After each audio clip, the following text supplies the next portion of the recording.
1절부터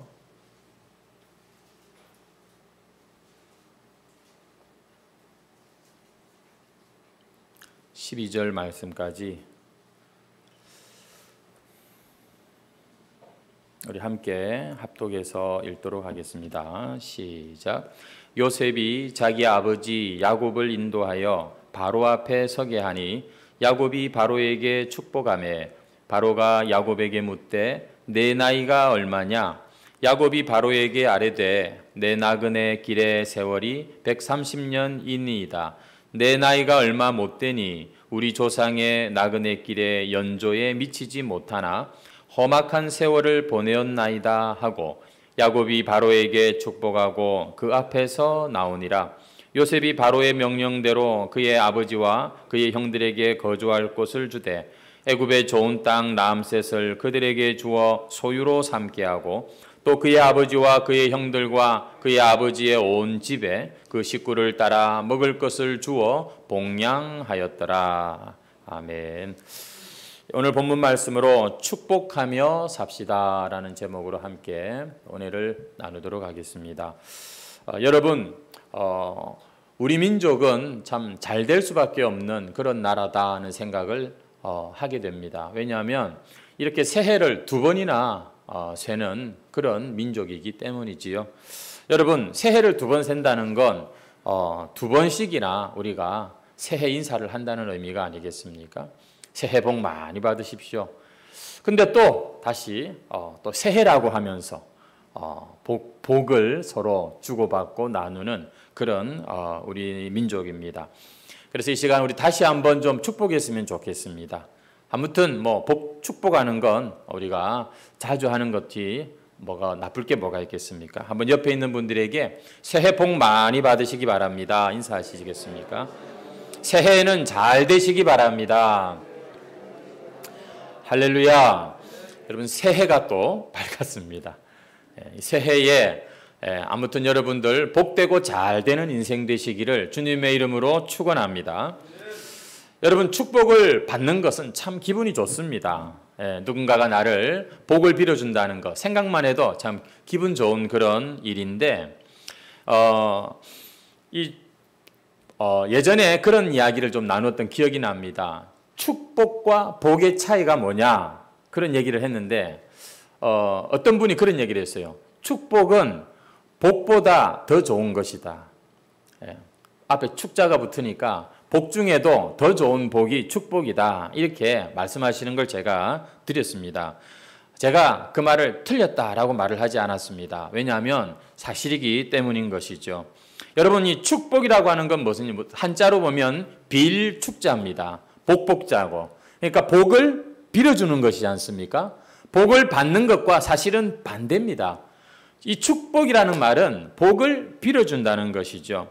오늘 우리가 제목이 축복하며 삽시다인데요. 여러분, 오늘 우리는 복 받는 것보다 더 좋은 복을 좀 이야기를 나누려고 합니다. 그것은 바로 복을 빌어주는 바로 이 축복에 대한 이야기인 것이죠. 여러분, 복 중에 복이 뭐냐? 여러분들이 생각하는 복들이 있을 텐데 사실 복 중에 제일 좋은 복은 축복입니다. 누군가를 복을 빌어주는 것이지요. 여러분, 그렇게 생각하십니까? 정말로 축복이 남에게 복을 빌어주는 게 내가 복을 받는 것보다 더 좋은 거라고 생각하세요? 오늘 말씀을 한번 같이 나눠보았으면 좋겠습니다. 오늘 본문에 나오는 이 야곱이라고 하는 사람의 인생은 이 축복이라는 것과 굉장히 관련이 깊은 인생을 살았던 인물입니다. 여러분, 야곱은요 어릴 때부터 싹수가 보이는 그런 인물이었죠. 어떤 싹수였습니까? 하여튼 욕심이 많았어요. 복 받는 건 너무나 좋아했던 그런 야곱이었죠. 그래서 아버지가 형을 위해 준비해 놓은 장자의 그 복, 그거를 가로채기 위해서 속임수를 쓰고, 그러니까 아버지를 속이고 형님도 속이고 기어이 그 축복을 받아내는 아주 복에 집요한 그런 소년이 바로 이 야곱이라고 하는 사람이었습니다. 결국 그 일 때문에 형님의 노여움을 사서 도저히 집에 같이 살 수가 없는 지경에까지 이르렀죠. 그래서 도망을 갑니다. 삼촌 집에 가서 그 젊은 시절을 많은 세월을 보내게 되고 거기서 결혼도 하고 자식도 낳고 그렇게 타향살이를 하게 되죠. 그리고 세월이 많이 지난 뒤에 이제는 그 삼촌 집에도 더 이상 있을 수가 없어서 고향으로 이제 발걸음을 옮기게 되는데 아마 고향에 돌아왔을 때 그 형님이 자기를 죽이려고 했던 형님이 과연 자기를 받아줄까 걱정이 안 되었겠습니까? 야곱은 집으로 돌아오는 그 길에 야복 강가라고 하는 곳에서 어떤 사람과 밤새도록 씨름하는 그런 경험을 하게 됩니다. 여러분이 어떤 사람은 사실 천사라고도 우리가 볼 수 있고 한데 어떤 사람과 밤새도록 씨름을 하다가 얼마나 씨름이 격렬했는지 그 허벅지 관절이 어긋날 정도로 아주 격렬한 그런 씨름을 하게 되지요. 하지만 야곱은 그 다치는 중에도 축복을 받을 때까지 끝까지 물고 늘어지는 모습을 보게 됩니다. 우리 창세기 32장으로 한번 가보시겠습니까? 32장 26절 말씀해 보시면은 그가 이르되 날이 새려하니 나로 가게 하라. 밤새도록 씨름하다가 이제 나를 보내달라고 합니다. 야곱이 이르되 당신이 내게 축복하지 아니하면 가게 하지 아니하겠나이다. 복 주세요. 나에게 복을 빌어달라고 그렇게 지금 이렇게 요구하고 있는 모습입니다. 예. 나는 당신에게 복을 받아야 되겠습니다. 이렇게 지금 말하고 있죠. 우리 28절 말씀을 한번 보십시오. 그가 이르되 내 이름을 다시는 야곱이라 부를 것이 아니요 이스라엘이라 부를 것이니 이는 내가 하나님과 및 사람들과 겨루어 이겼음이라. 그러면서 29절에 이렇게 말합니다. 야곱이 청하여 이르되 당신의 이름을 알려주소서. 그 사람이 이르되 어찌하여 내 이름을 묻느냐 하고 거기서 야곱에게 축복한지라. 지금 무슨 얘기인가 하면 이 천사가 야곱과 씨를 받은 사람이 야곱에게 진 거예요. 네가 하나님과 및 사람들과 겨루어 이긴 자다. 야, 너 대단하다. 그리고는 야곱의 이름도 바꿔주고 야곱에게 축복한지라. 야곱에게 축복하는 이런 모습을 봅니다. 결국 이 야곱이 이긴 거예요. 원하는 것을 얻은 거지요. 바라는 대로 이 사람에게서 복을 축복도 받고 이스라엘이라고 하는 새 이름도 받았어요. 사실 이것은 아주 상징적인 한 단면을 보여주는 장면이고 이 야곱의 인생이 보면 그래 왔어요. 이 사람은 머리도 비상했고 하여튼 욕심도 많았고 하여튼 이 사람은 뭐든지 움켜줘야 되는 이름 그대로 야곱, 움켜쥐는 자였습니다. 그는 자기한테 들어온 거 빠져나가지 하지 않는 사람입니다. 아주 참 복을 좋아했던 사람인데 이렇게 복받기를 좋아했던 야곱이 하지만 성경 창세기 이후의 말씀을 계속해서 보면 그 하나님의 약속 가운데 믿음이 자랍니다. 그리고 인생이 꼭 자기 뜻대로 되는 게 아니라는 걸 겪습니다. 고난도 겪고 시련도 이렇게 통과하는 세월을 보내면서 이 야곱이 어느새 나이가 들면서 어른이 됩니다. 그리고 아브라함과 이삭과 야곱의 하나님 그 말처럼 야곱도 어엿한 믿음의 어른, 영적 어른이 되어 있는 모습을 오늘 우리가 읽은 본문에서 이렇게 보게 되는데 그렇게 복하면서 복받기를 원했던 야곱이 우리가 오늘 읽은 같이 본문에서는 내용이 뭐냐면 복 주는 사람으로 변해 있는 바로 그런 모습입니다. 복 주기를 좋아하고 복 주는 게 너무 자연스러운 그런 인물로 변해 있는 것이 야곱의 일생의 아주 중요한 변화라는 것이지요. 다시 한번 여러분 본문을 보시겠습니까? 7절 말씀 보십시오. 요셉이 자기 아버지 야곱을 인도하여 바로 앞에 서게 하니, 바로가 누군지 아시죠? 그 당시 아주 강대국 애굽 나라의 왕 앞에 지금 이 시골 촌부 야곱을 지금 이렇게 서게 했단 말입니다. 그때 어떻게 하느냐면 야곱이 바로에게 축복했다라고 말합니다. 누가요? 야곱이 누구를요? 바로 왕을 축복했다는 겁니다. 일반적으로 우리가 생각하면 왕이 야곱을 축복해야 합니다. 왕이 이 야곱을 이렇게 더 뭐랄까요? 은혜를 베풀고 복을 빌어주는 그런 모습이 이게 자연스러운 거예요. 근데 야곱이 지금 바로 왕 앞에 딱 서가지고서 오히려 아무것도 아닌 주제에 자기가 자기가 이 바로 왕을 축복하고 있는 그런 장면을 우리가 읽은 거예요. 그래서 자세히 보시면 7절에 바로 앞에 서게 하니 야곱이 바로에게 축복했다 나오죠. 그 자리에 서자마자 바로 축복이 먼저 나가버렸어요. 여러분, 그리고 10절을 보시면은 야곱이 바로에게 축복하고 그 앞에서 나오니라 이렇게 나와 있죠. 여러분, 다른 성경에 보면은 야곱이 바로에게 다시 축복하고 그 앞에서 나왔다 이렇게 말합니다. 그러니까 이게 원래의 그 그림은, 원래 장면은 뭐냐면 보자마자 축복하고 이제 거기서 이런저런 얘기 나눈 뒤에 나오면서 또 축복하고 나오는 야곱의 모습이다. 이 말을 지금 성경이 하고 있다는 것이죠.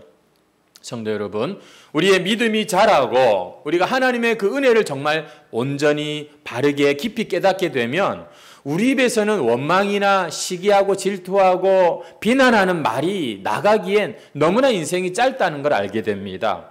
왜냐하면 우리가 한없는 은혜와 복을 받은 자들이기 때문에 여러분, 우리의 입에서, 우리의 삶에서는 축복이 나가기에도 부족하고 아까운 시간들이라는 걸 알게 되는 것이죠.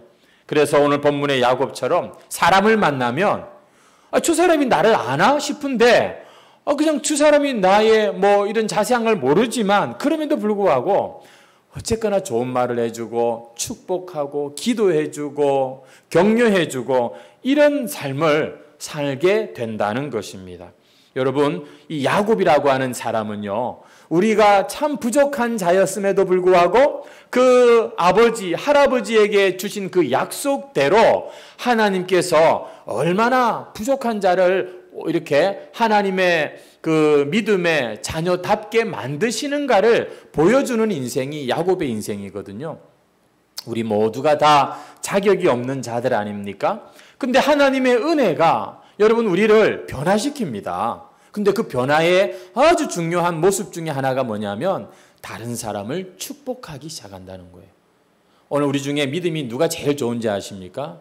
누군가를 향해서 끊임없이 격려해주고 축복해주고 기도해주고, 여러분 그 사람이 제일 믿음이 좋은 사람이다 이래 보셔도 별로 틀리지 않습니다. 왜냐? 우리의 변화는 이렇게 복 주세요, 복 주세요 이러던 사람이 너 복 받아라, 너 복 될 거야, 너 잘 될 거야 이렇게 그 복을 오히려 자꾸만 보내주는 거죠. 흘려 보내주는 거죠. 그래서 축복의 통로라는 말을 우리가 참 많이 듣고 쓰지 않습니까? 성도 여러분, 우리가 인간 사회도 마찬가지입니다. 사람이 이렇게 만나가지고 보면 다 주고받는 그런 게 있지 않습니까? 우리가 어느 정도 받으면은, 그리고 나면은 이제 또 나는 주는 사람으로 되어야 계속해서 그 관계가 유지되고, 그리고 또 그 공동체의 어떤 그런 내 위치를, 내 자리를 매김할 수가 있게 되는 것이죠. 만약에 아니야, 나는 싫어, 나는 계속 받기만 할 거야, 나는 아무것도 몰라, 나는 막 갓난 애기고 그냥 나는 대접을 늘 받아야 되고 나는 늘 얻어먹어야 되고 이렇게만 자기를 생각하면 진짜 그 사람은 그곳에서 갓난 애기예요. 늘 보살핌을 받기만 하는 그런 것이죠. 하지만 여러분, 계속해서 우리가 그런 심보로 사는 건 그건 옳지 않은 것입니다. 아유, 그래도 나는 가진 것도 없는데 난 줄 것도 없어요. 안 그래요. 여러분이 가만히 보시면 하나님께서 여러분에게 우리가 가난할 수도 있고 부유할 수도 있고 형편이 안 될 수도 있고 될 수 있지만 하나님은 당신의 백성들이 계속해서 믿음이 자라기를 원하시고 그 믿음이 자랄 때에 하나님의 복이 바로 당신을 통해 나를 통해 또 다른 누군가에게 전달되기를 정말 원하세요. 생각해 보세요. 하나님이요 그냥 우르르 꽝꽝 해가지고서 이 천지 만물을 개벽시킨 것처럼 그렇게 우리 사람들을 구원하시고 인도하실 수 있잖아요. 근데 나같이 우리같이 부족한 사람을 통해서 하나님 믿게 하려니까 하나님이 얼마나 답답하시겠어요. 그럼에도 불구하고 하나님은 우리를 통해서 그 축복이 흘러가기를 원하시고, 우리를 통해서 하나님의 말씀이 전달되기를 원하시고, 우리를 통해서 하나님의 그 사랑이 다른 사람들에게 베풀어지기를 원하신다는 것입니다. 그래서 우리는 내가 돈도 없고요, 나는 가진 것도 없고, 난 배운 것도 없고, 아는 게 없다고요? 아유, 그거는 불신이에요. 하나님께서 나에게 정말 은혜 주신 것을 깨달았다면 우리는 있잖아요. 입이 있습니다. 여러분, 우리에게 생각이 있고, 이 입이 있고, 마음도 있고, 마음이, 진심이 있으면 작은 거에도 우리는 감동을 주고받는 그런 자들 아닙니까? 우리가 가진 것은 별로 없어도 하나님 믿고 예수님 믿고 하다 보니까 마음은 부자가 되는 걸 느끼지 않습니까? 그래서 여러분, 우리는 축복할 수 있는 겁니다. 사람들 대부분 마음이 그래요. 다 축복 받고 싶어 합니다. 이 마음은 누구에게나 있는 거예요. 그런데 예수님을 믿는 사람은 이 단계에서 뛰어넘으셔야 돼요. 어떻게 해요? 그 축복 받는 것만 좋아하는 게 아니라 축복하는 사람이 되는 거예요. 축복하는 걸 좋아하고 몸에 익숙해지는 것을 말하는 겁니다. 오늘 이 야곱이 우리에게 아주 분명하게 보여주는 거예요. 들어갈 때도 복을 주고 나올 때도 복을 주고 있는 이 야곱의 모습을 여러분 기억하십시오. 나보다 훨씬 더 부자고 나보다 훨씬 권력도 많고 대단한 이 왕 앞에서 감히 담대하게 하나님의 이름으로 축복하는 야곱을 보십시오. 우리가 이런 인생을 살라고 이 오랜 세월 동안 하나님이 이 땅에서 이렇게 우리를 인도하시고 하시는 거 아닙니까? 오늘이라도 죽으면 천국 가는데 더 나를 통해서 하나님의 이 복이 흘러가는 자가 되게 하시려고. 근데 저는 참 오늘 이 야곱의 모습을 보니까 또 귀한 건 뭐냐면 이 사람이 돌아서 나올 때도 다시 축복하는 이 모습이 너무너무 제 눈에는 귀하게 보입니다. 여러분, 이것을 저는 조금 이렇게 의미를 좀 부여해 보았는데 무엇인가 하면 우리가 사람들을 만날 때 있잖아요. 처음 만나는 사람들에겐 왠지 그런 기대감도 있고 잘 모르고 하니까 조심도 하고 그리고 인사도 깍듯하게 하고 근데 좀 지나면은요 이제 좀 편해졌는지 익숙해졌는지 우리가 함부로 막 대하는 그런 게 있거든요. 근데 야곱이 보니까 꼭 이 본문을 그렇게 해석 안 해도 되지만 저는 그렇게 봅니다. 만날 때도 복을 주고 나중에 떠나갈 때도 헤어질 때도 복을 빌어주는 이 모습이 참 저에게 와닿은 것이죠.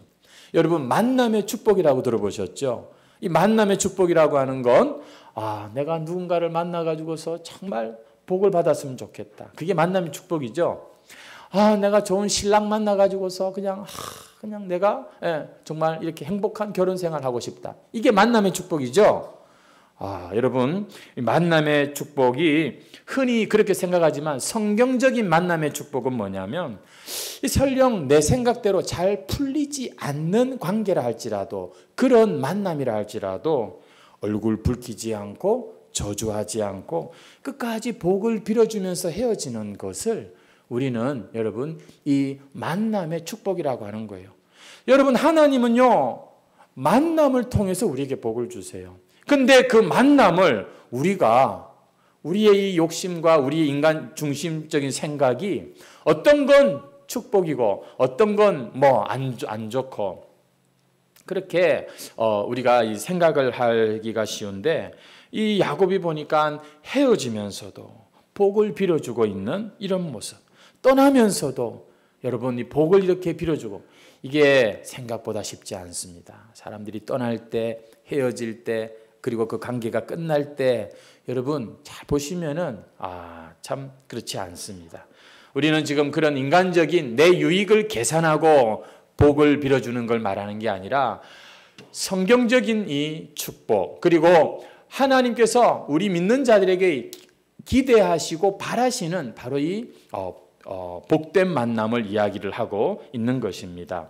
우리가 아브라함을 믿음의 조상이라고 말하죠. 여러분, 하나님이 아브라함을 부르십니다. 그는 본래 이방인이었어요. 하나님께서 이 아브라함을 부르시면서 그에게 복을 주셨어요. 그 복을 한번 같이 찾아볼까요? 창세기 12장 2절 말씀입니다. 같이 한번 읽겠습니다. 창세기 12장 2절 말씀입니다. 시작. 내가 너로 큰 민족을 이루고 내게 복을 주어 내 이름을 창대하게 하리니 너는, 여러분, 아브라함을 부르시면서 하나님이 주신 복이 뭐냐면 너는 복이 될 거다. 이 말은 아브라함아 너는 복덩어리다, 이런 말입니다. 그냥 너한테 이런 복 줄게 저런 복 줄게가 아니라 네가 바로 복 그 자체다, 이렇게 말씀하시는 거예요. 예전 성경에는 너는 복의 근원이다, 이렇게 말씀하셔요. 사실 복의 근원은 하나님이신데 하나님같이 그렇게 막 복된 존재로 하나님이 아브라함을 부르세요. 여러분, 그래서 창세기 12장 3절 말씀을 한번 같이 읽어볼까요? 시작. 너를 축복하는 자에게는 내가 복을 내리고 너를 저주하는 자에게는 내가 저주하리니 땅의 모든 족속이 너로 말미암아 복을 얻을 것이라 하신지라. 여러분, 하나님께서 이 아브라함을 얼마나 복되게 하시냐면 너를 축복하는 자에게 내가 복을 줄 거다. 혹시 누가 너를 저주하냐? 내가 그 사람을 저주할게. 와, 아브라함을 너무너무 귀하게 여기시고 복되게 그렇게 부르십니다. 그러면서 하시는 말씀이 땅의 모든 족속이 너로 말미암아 복을 얻을 거야. 아브라함은 어떤 존재로 하나님께서 부르시냐면 나의 이 복을 너를 통해서 모든 민족에게 베풀겠다, 이런 말씀을 하고 있는 것이죠. 그래서 아브라함은 하나님께 복된 존재로 부름을 받았지만 아브라함이 하나님을 믿는 믿음으로 이 세상을 살면 그가 가는 곳마다 그가 만나는 사람마다 자기로 말미암아 주변 사람들이 복을 받는 그런 존재로 살게 되었던 것입니다. 아브라함이 축복하면 그냥 복이 임하는 이런 일이 일어났다는 것이죠. 복된 자로 부름을 받으신 저와 여러분입니다. 그래서 우리는 나 때문에 이 하나님의 복이 내 주변 사람들에게 많이 흘러가기를 늘 소원하고 또 그렇게 우리가 살아야 하는 것이죠. 다시 말씀드립니다. 내가 가진 게 적다고요? 내가 해줄 수 있는 게 아무것도 없다고요? 안 그래요. 진심으로 내가 하나님의 이 복된 자로 부름을 받았다, 구원을 받았다 믿음이 있으면 여러분 우리의 마음을 잘 전달하시면 됩니다. 그러면 하나님께서 이 축복의 역사를 하시겠다는 것이지요. 우리는 하나님의 복된 자녀들입니다. 시기하고 질투하고 원망하고 미워하는 이런 것이 어울리지 않는 그런 자리로 우리는 부름을 받은 거예요. 그런 내 모습을 부끄러워할 줄 알아야 하는 것입니다. 틈만 나면, 할 수만 있으면 복을 빌어주는 것, 이게 우리가 예수 믿게 된 하나님이 우리를 이렇게 불러서 여전히 이 땅 가운데 살게 하시는 중요한 이유인 것이죠. 여러분, 히브리서 7장 6절 7절 말씀인데요, 같이 한번 읽어보겠습니다. 시작. 레위 족보에 들지 아니한 멜기세덱은 아브라함에게서 10분의 1을 취하고 약속을 받은 그를 위하여 빌었나니 논란의 여지 없이 낮은 자가 높은 자에게서 축복을 받느니라. 여러분, 여기 보니까 논란의 여지 없이, 두말할 것 없이 낮은 자가 높은 자에게 축복을 받는다. 축복은 누가 하는 거예요? 높은 자가 한다, 이렇게 말하고 있습니다. 사실 아브라함이 축복하는 사람으로 부름을 받았는데 멜기세덱이라고 하는 이 하나님의 아들과 방불한 이 사람에 대해서 성경은 자세하게 얘기를 하고 있지 않지만 이 아브라함보다도 더 높은 이 멜기세덱에게 아브라함이 축복을 받았다는 겁니다. 여러분, 그러면서 이 멜기세덱이 더 높은 자다, 이 얘기를 하고 있는 거거든요. 성도 여러분, 우리가 누군가를 축복하며 사는 것은 하나님의 자녀로 사는 모습이고 높은 자로 사는 그런 모습인 것입니다. 축복하는 사람이 위에 있는 거예요. 여러분, 이왕 우리가 사는 거 이렇게 멋지게 높은 자로, 복된 자로 살아야 되지 않겠습니까? 하나님의 자녀들은 그래서 이 세상을 살아갈 때에 그 모습이 가난한 자도 축복해 주고요, 부자들도 시기하지 않고 축복해 줍니다. 약한 자도 아유 참 힘드시군요. 긍휼의 마음을 가지고 축복하고요. 나보다 강한 자도 축복해 줄 수 있는 것이 하나님의 자녀들의 권세인 것입니다. 나이보다 나이가 어린 그런 사람만 축복해 주는 것이 아니고요. 나보다 나이 많은 연장자도 기꺼이 축복해 주는 것이 바로 우리 믿는 자들의 권세인 것이죠. 성도 여러분, 이 새 아침에 우리가 하나님의 말씀을 받습니다. 누구든지 만나는 사람에게 축복하며 살라는 이런 말씀 아니겠습니까? 이것이 바로 우리가 믿음의 조상 아브라함의 후손으로 살아가는 모습이다라고 하는 것이죠. 그런데요, 성경을 보니까 이 구약 성경에만 이렇게 축복이 중요하구나 하는 것을 말씀하시는 게 아니라 신약 성경으로 와보면 더해요. 더 우리 예수 믿는 자들은 이 축복하는 존재라고 말씀하고 계십니다. 우리 마태복음 5장 44절 말씀, 우리 같이 거기 보시면은 예수님이 말씀하시는 거예요. 예수님께서 원수도 사랑하고 나를 저주하는 자에게도 축복해 주라고 말씀합니다. 같이 읽을까요? 시작. 나는 너희에게 이르노니 너희 원수를 사랑하며 너희를 박해하는 자를 위하여, 이 기도가 뭘까요? 축복하라는 말이에요. 너희를 박해하는 자를 위하여, 여기서 저주하라는 기도가 아니에요. 축복하라는 기도예요. 45절 말씀도 읽겠습니다. 시작. 이같이 한즉 하늘에 계신 너희 아버지의 아들이 되리니 이는 하나님이 그 해를 악인과 선인에게 비추시며 비를 의로운 자와 불의한 자에게 내려주심이라. 여러분, 거기 이상한 말씀이 있어요. 이같이 한즉, 원수를 사랑하고 박해하는 자를 축복한즉 하늘에 계신 너희 아버지 아들이 되리니, 여기서 되리니, 된다는 말은 조건을 말하는 게 아닙니다. 자격을 말하는 게 아닙니다. 이게 하나님의 아들들의 당연한 모습이다, 그 이야기인 것입니다. 여러분, 예수님께서는 우리가 하나님의 자녀들이라면 당연히 축복하는 그러한 존재가 된다, 이렇게 말씀하고 있어요. 그래서 이 말씀 때문에 사도 바울이 어떻게 했는지 아세요?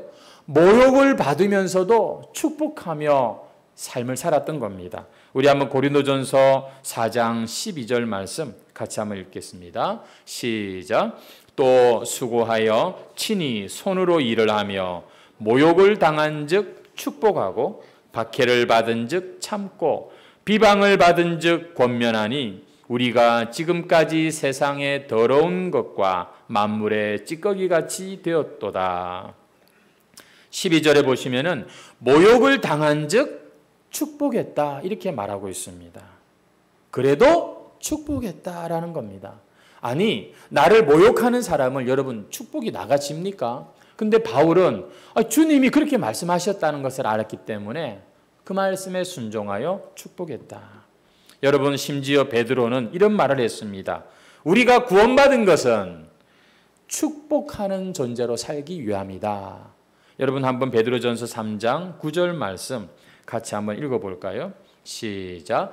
악을 악으로 욕을 욕으로 갚지 말고 도리어 복을 빌라. 이를 위하여 너희가 부르심을 받았으니 이는 복을 이어받게 하려 하심이라. 악을 악으로, 욕을 욕으로 갚는 게 이게 사실은 우리 당연한 것, 자연스러운 것 아닙니까? 그런데 도리어 복을 빌라. 이것을 위하여 너희가 부르심을 입었다. 너희가 구원받은 이유다라고 말씀하고 계십니다. 나는 그래도 나는 축복 못 하겠다. 그런 분이 혹시 있으시면은 오늘 이 시편 말씀을 다시 한번 읽어보겠습니다.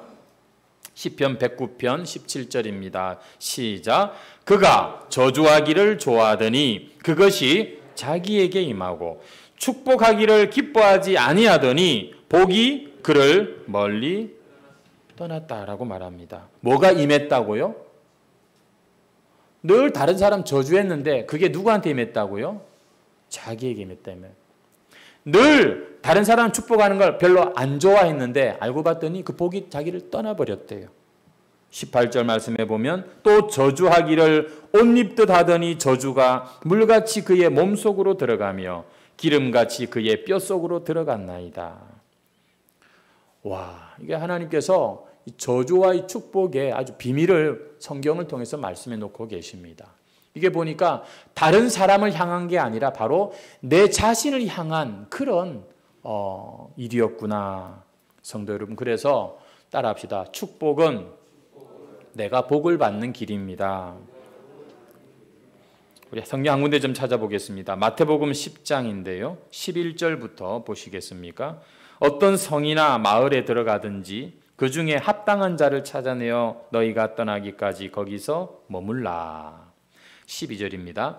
또 그 집에 들어가면서 평안하기를 빌라.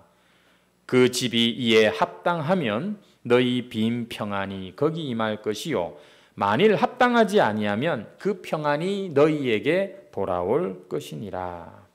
우리가 누군가를 만났어요. 누군가의 집에 이제 들어갑니다. 그 집은 원래 알던 사람도 아닙니다.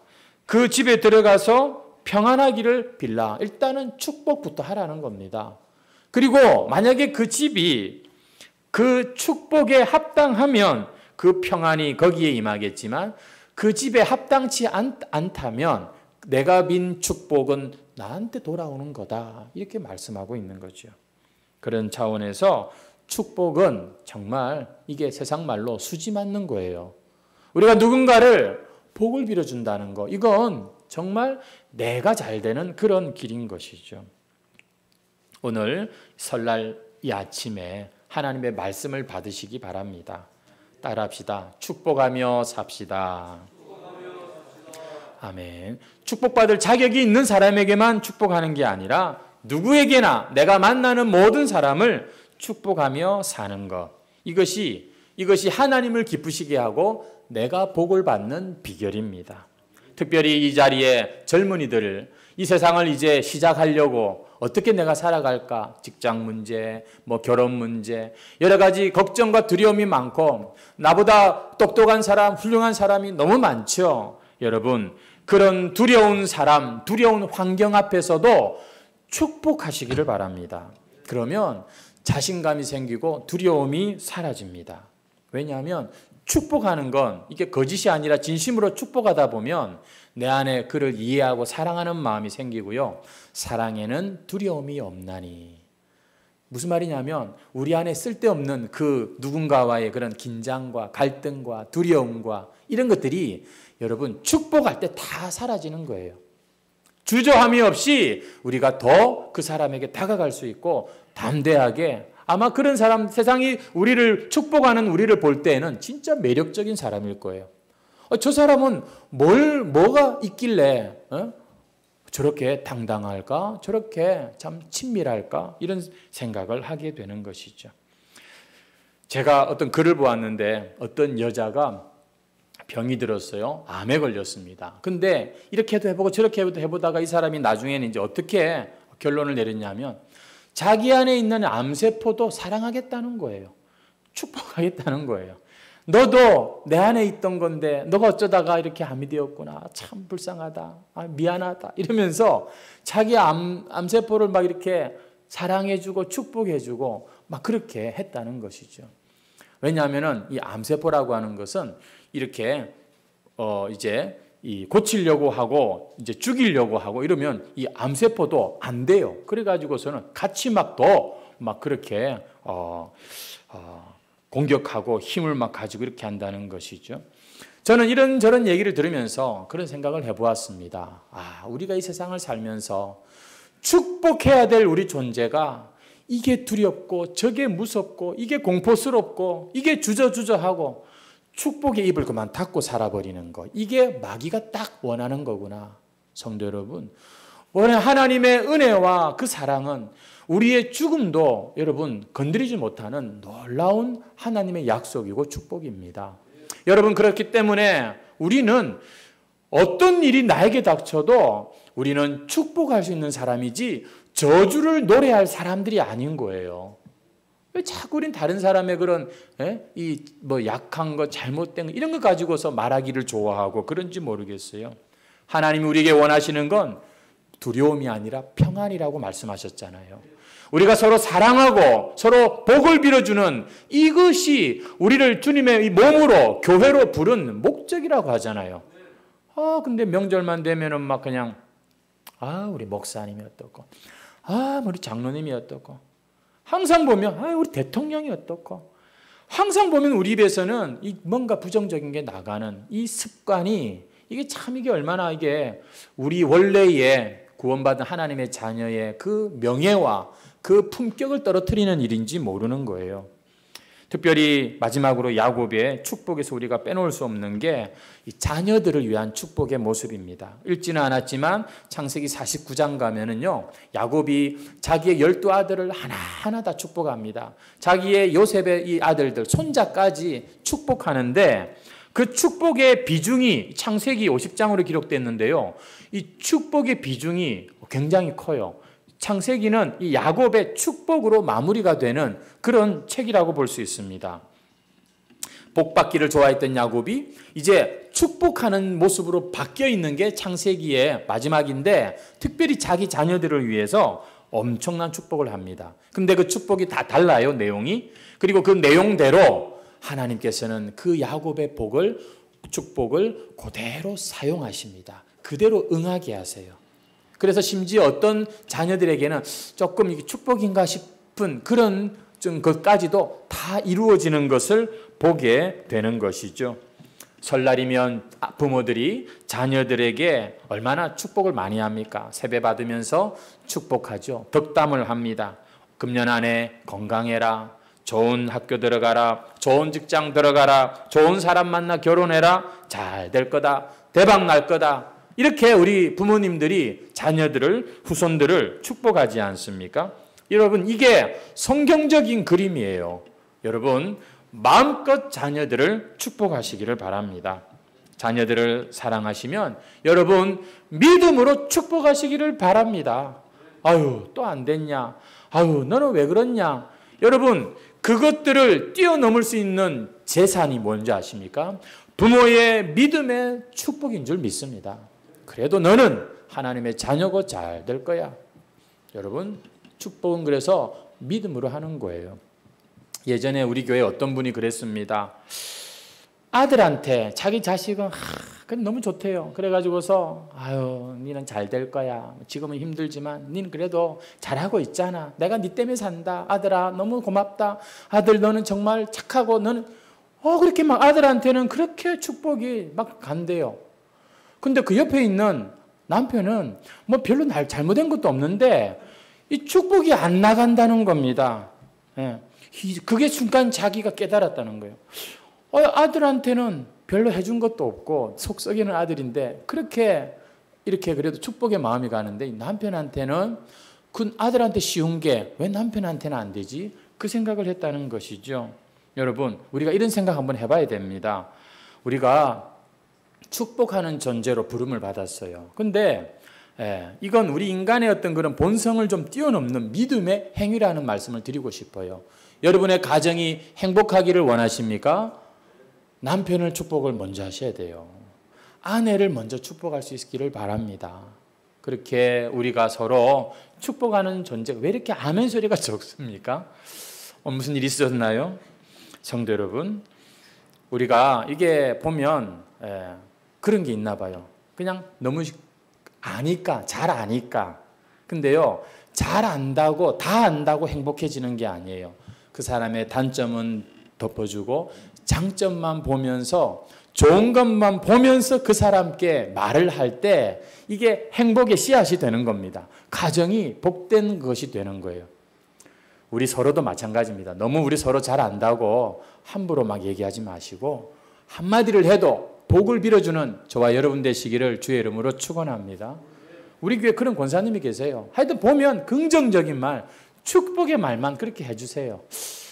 그 말씀을 들으면 내가 그리 잘하나, 내가 이런 말씀을 들을 자격이 있나, 이런데도 그렇게 축복을 말씀해 주시는 권사님, 축복해 주시는 그런 우리 성도님 때문에 참 우리가 이 힘든 세상도 다시 한번 힘을 내는 거죠. 하나님은 보이지는 않고 오늘 하나님은 여러분들을 대신 보내십니다. 누군가에게 힘을 내게 하고 복을 흘려보내는 축복의 통로로 사시기를 주의 이름으로 축원합니다. 우리 찬양하겠습니다. 이 찬양은